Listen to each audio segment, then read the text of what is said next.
Les films sous-marins sont maintenant monnaie courante.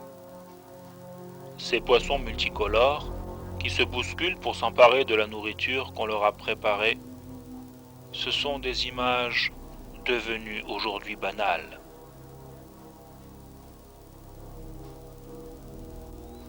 Le matériel de plongée, aussi sophistiqué soit-il, n'impressionne plus personne.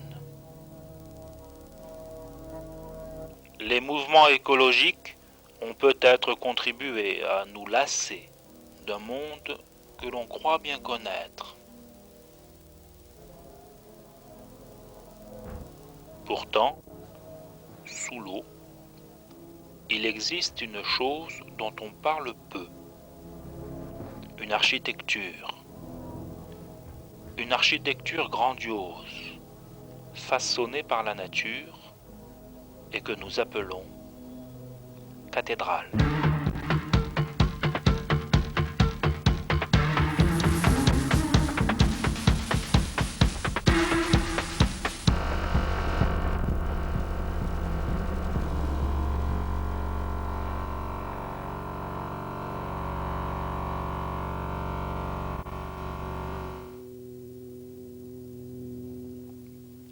La falaise se prolonge sous l'eau par un à-pic impressionnant.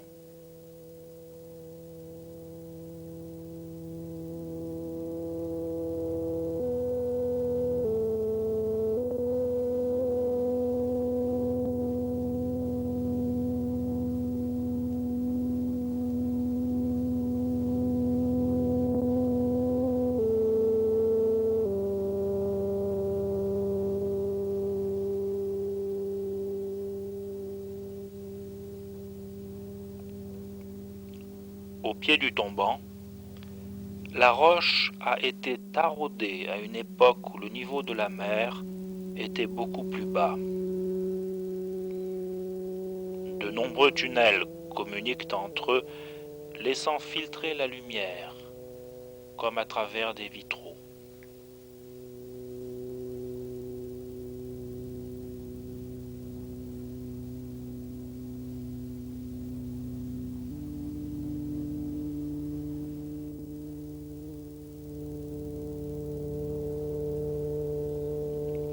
À l'extérieur, c'est la vie grouillante, comme chaque fois lorsque les fonds sont rocheux. Mais en sera-t-il de même une fois franchi le porche? La vie existe-t-elle parmi les ténèbres? Dès l'entrée, alors que la profondeur est faible, les gorgones nous accueillent, constituant un paysage familier fait de ramifications pelucheuses.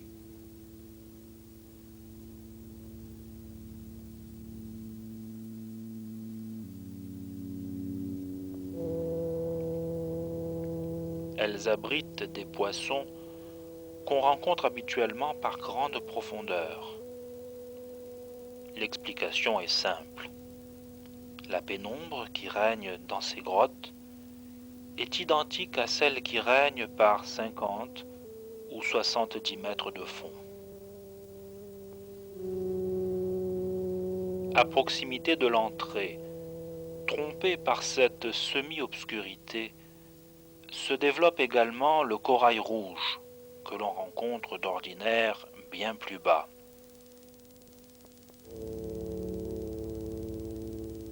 L'exploration des failles latérales réserve parfois quelques surprises agréables,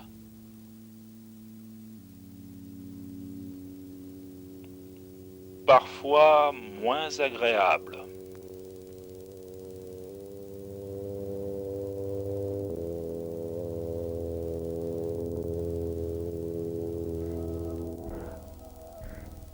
L'investigation se poursuit.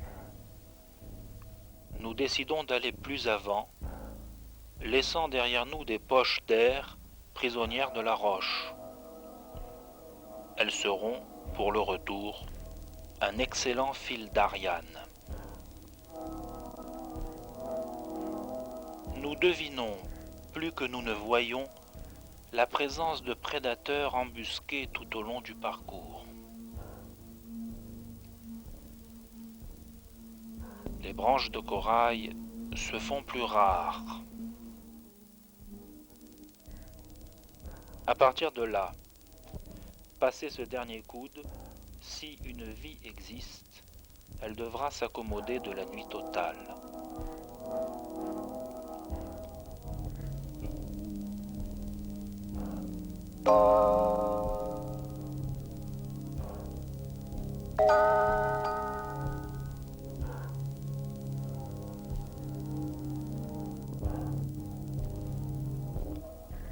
Peu à peu, les couleurs font place au gris uniforme.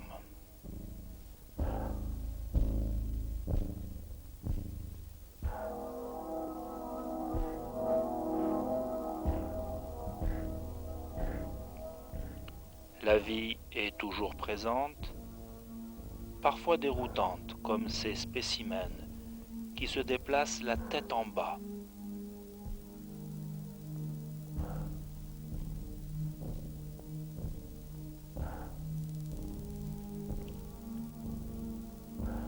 Éblouis par nos phares, désorientés, ils se redressent, s'approchent, nous présentant leurs longues barbules, organes palpeurs qu'ils utilisent pour se diriger dans le noir.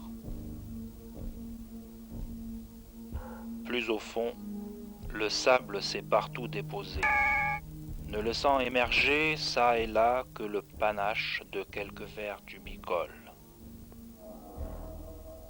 La vie s'accroche encore, sous forme de petits crustacés, de poissons semi-aveugles, d'éponges encroutantes sur les parois. Une vie discrète, certes, mais le désert n'est qu'apparent.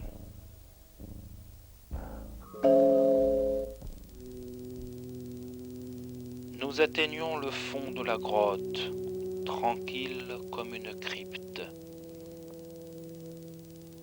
Il faut faire demi-tour.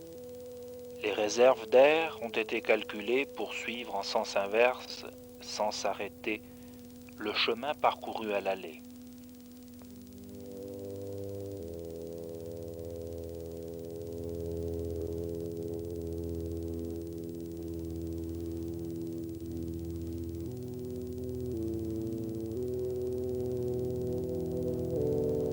Avec la lumière du jour, la vie luxuriante reprend ses droits.